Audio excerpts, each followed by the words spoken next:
రాష్ట్రంలో ఆర్థిక విధ్వంసం జరిగాక కూడా అనేక పథకాలను అమలు చేస్తున్నామన్నారు మంత్రి పొన్నం ప్రభాకర్.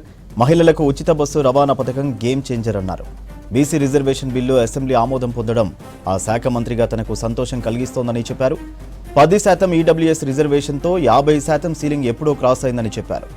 న్యాయపరమైన ఇబ్బందులు దాటుకుని శాస్త్రీయంగా కులగణన నిర్వహించామన్నారు పొన్నం. బీసీ రిజర్వేషన్ల కోసం త్వరలో ప్రభుత్వం ఆధ్వర్యంలో అఖిలపక్షంతో ఢిల్లీ వెళ్లి ప్రధానిని కలుస్తామని చెప్పారు. బీసీ రిజర్వేషన్లను అడ్డుకోవాలని బీజేపీ చూస్తే ఎవరు ఊరుకోరన్నారు. అందాల పోటీలకు హైదరాబాద్ వేదిక అయితే కేటీఆర్ ఎందుకు జెలసీగా ఫీల్ అవుతున్నారని ప్రశ్నించారు. ఈ పోటీలకు 250 కోట్లు ఖర్చు చేయడం లేదని, తక్కువ ఖర్చు చేస్తున్నామని మీడియా చిట్చాట్లో చెప్పారు పొన్నం.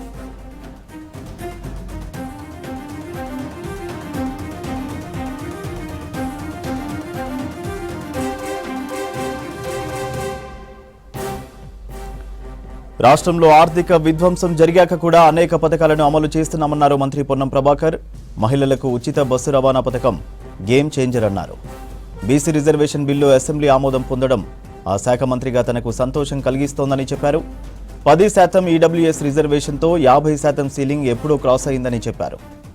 న్యాయపరమైన ఇబ్బందులు దాటుకుని శాస్త్రీయంగా కులగణన నిర్వహించామన్నారు పొన్నం.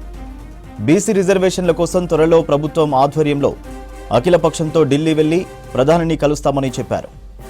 బీసీ రిజర్వేషన్లను అడ్డుకోవాలని బీజేపీ చూస్తే ఎవరు ఊరుకోరన్నారు. అందాల పోటీలకు హైదరాబాద్ వేదిక అయితే కేటీఆర్ ఎందుకు జెలసీగా ఫీల్ అవుతున్నారని ప్రశ్నించారు. ఈ పోటీలకు 250 కోట్లు ఖర్చు చేయడం లేదని, తక్కువ ఖర్చు చేస్తున్నామని మీడియా చిట్చాట్లో చెప్పారు పొన్నం.